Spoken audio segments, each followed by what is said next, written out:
Lee Min-song versus Song Soho, ang isa sa pinakahihintay nating laban dahil finally nagkita na rin ang dalawa. At mukhang magiging matindi ang laban na ito mga lads dahil na-awik nga itong si Lee Min-song bilang S-rank hunter dahil sa star fragment na inilagay na nga puzzle sa kanya. Kaya huwag na nating patagalin pa.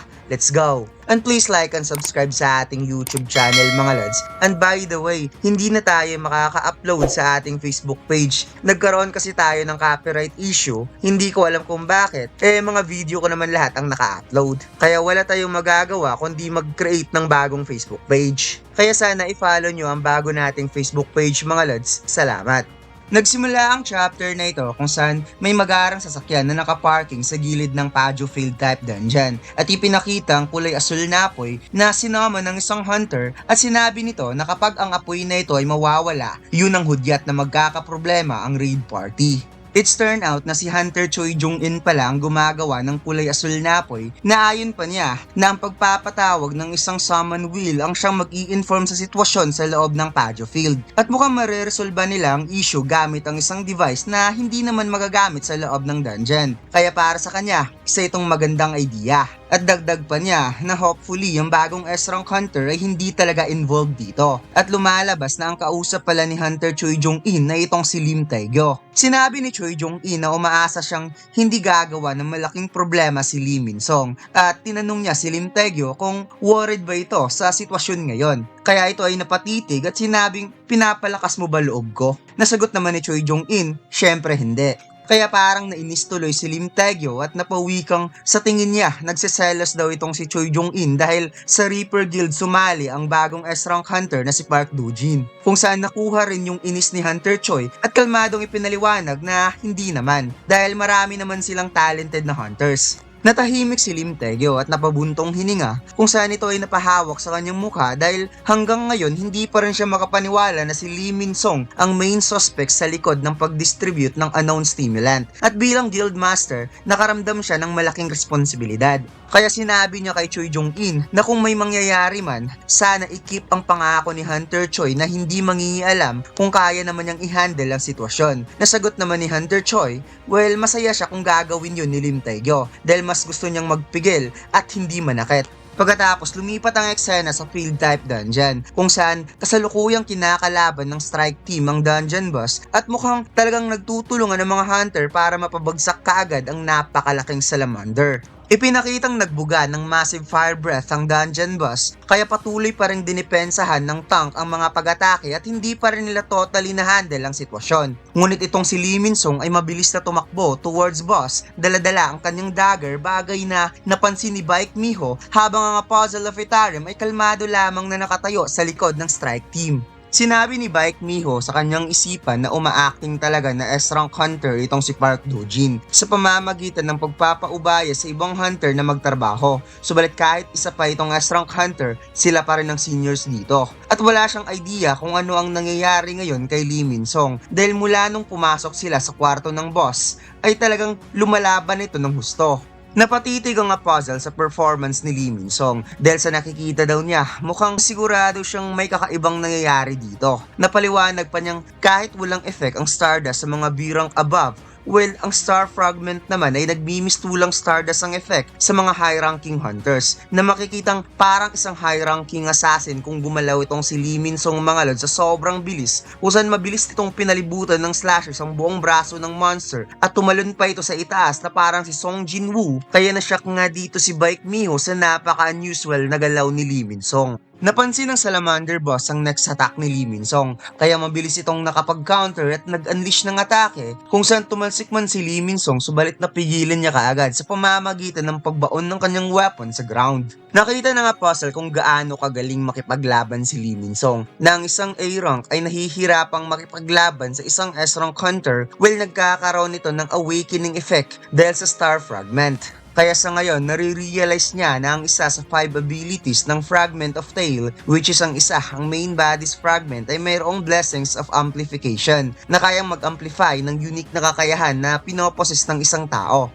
Ipinaliwanag din niya na ang fate ng Mistborn na naka-stored within Stardust at ang unique na kakayahan sa paggamit ng weapon, ang dalawang to ay parehong na-amplified.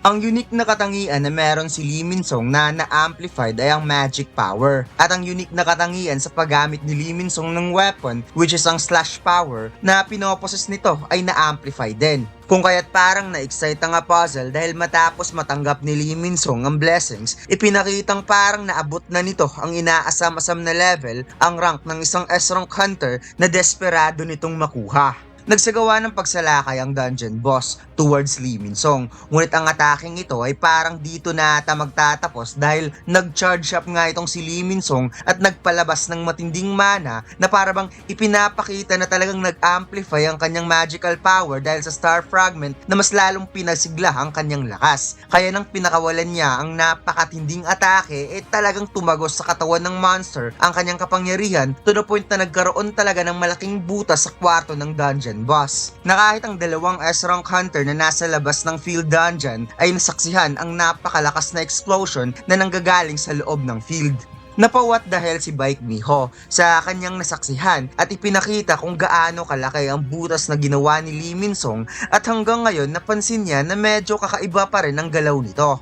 Na-realize na nga puzzle na nagkaroon ng tremendous fatigue si Lee Min-sung dahil isa lang itong A-rank at nakaabot man ito sa level ng isang S-rank ngunit sa napakaikling oras dahil naramdaman niyang halos lahat ng amplification ay biglang naglaho. Dagdag pa na nga puzzle na nakakatawa daw itong si Lee Min-sung dahil magiging malakas na sana ito ngunit mukhang hindi pwede ang katawan nito upang maging vessel ng kapangyarihan ng isang S-rank. Subalit bigla ngang nakaramdam ng kakaiba itong si Lee Min-sung. Habang si Baek Mi-ho at ibang hunter ay nagulat pa rin sa malaking butas dahil hindi daw yun atake ng isang A-rank hunter. Kaya napaisip si Mi-ho kung hindi nga ba talaga nagkakaroon ng effect ang Stardust sa mga high-ranking levels. O baka mayroon pang stimulant na hindi nila alam besides Stardust. Subalit nagulat na lamang siya nang nakita niyang bumaon ang espada ni Lee Min-sung sa katawan ni Park Do-jeon kung saan napangisngis sa sobrang sakit ang puzzle at napawi ka nga itong si Lee Min-sung na diba sinabi niya na never siyang magpapa-brainwash at dagdag pa niyang nilagyan niya ng curse ang kapangyarihan na ibinigay sa kanya. Nabulagta ang lahat ng hunter sa kanilang nakita kaya napawi ka si Mi-ho kung bakit inatake ni Lee Min-sung ang kasamahan nilang hunter at mukhang nasiraan nata ito ng ulo dahil sa effect ng drugs. Napahawak sa ulo si Lee Min-sung dahil hindi naman ganito ang pinaplano niyang ending at nakakarinig pa siya ng iba't ibang klaseng boses since mayroong mga S-rank hunter na naghihintay sa labas sa utos ng Hunter Association at kung hindi siya magmamadaling lumabas dito, hindi na talaga siya makakatakas pa. Ipinakita sa mga mata ni Baek Mi-ho na desperado siyang hulihin nito habang si Lee Min-sung ay napangisngis dahil wala siyang choice kung kaya't siya ay napasigaw na hayaan siyang makaalis kung ayaw nilang mamatay kung saan parang kidlat si Lee Min-sung na dumaan sa gitna at wala ngang nakapigil sa kanya at kagad itong tumalon sa butas na ginawa niya. Napamura na lamang si Mi-ho at inutusan niya ang isang hunter na mag-send ng signal sa mga S-rank hunter na kaagad naman itong sinangayunan. Ngunit nagulat nga si Baek Mi-ho dahil bigla na lamang tumayo ang bagong S-rank hunter at ipinakitang ito ay nakangiti kahit naduguan dahil na-realize niya na as long as ang isang hunter ay may malakas na pag-iisip, mapipigilan nito ang divinity of fate ng Mistborn regardless na lang kung gaano kalakas ang kapangyarihan nito. At mukhang mayroon na naman siyang bagong data na nakuha. Nilapitan ni Mi-ho si Park Do-jeon at sa ipinapakita sa mukha ni Mi-ho ay talagang hindi ito makapaniwala kung paano nabuhay si Park Do-jeon dahil nakita niya ang ataking yun na tumagos talaga sa puso. Subalit nag-alagojo Satoru moment nga Puzzle of Itare mga lods showing with his unique eyes na para bang kakaawik lang ng kanyang reverse curse technique at hindi ito nagkaroon ng matinding sugat. Eto na mga lods, ang pinakamaangas na wanted poster ni Luffy, ang 3 billion bounty, Sun God Nika. Bagong design natin to mga lods, ang design na sobrang simple subalit napakaangas.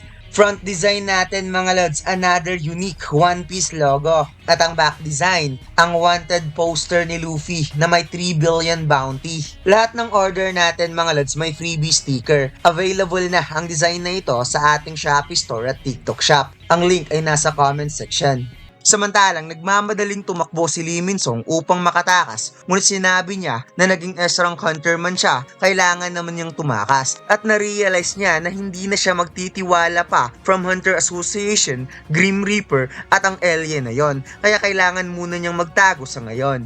Ipinakitang may lumipad na dagger at mukhang coated ito ng ruler's authority kaya napatigil itong si Lee Min-song. At napawat na lamang siya nang nakita niyang may lumitaw na tao sa kakahuyan na sinasabi nitong nagtataka siya kung ano ang nangyari dahil sa biglaang pagsabog at hindi niya naisip na lalabas mismo ang hinahanap niya. Kung saan ipinakitang nakamaskara na si Song Soho na napawikang kailangan mong sabihin ng lahat patungkol sa Stardust at sa Apostle of Itaram, Lee Min-song. At dito lang nagtatapos ang ating kwento mga lods. Huwag mo sanang kalimutan mag-like, comment at mag-subscribe sa ating YouTube channel at mag-follow sa ating Facebook page. Salamat!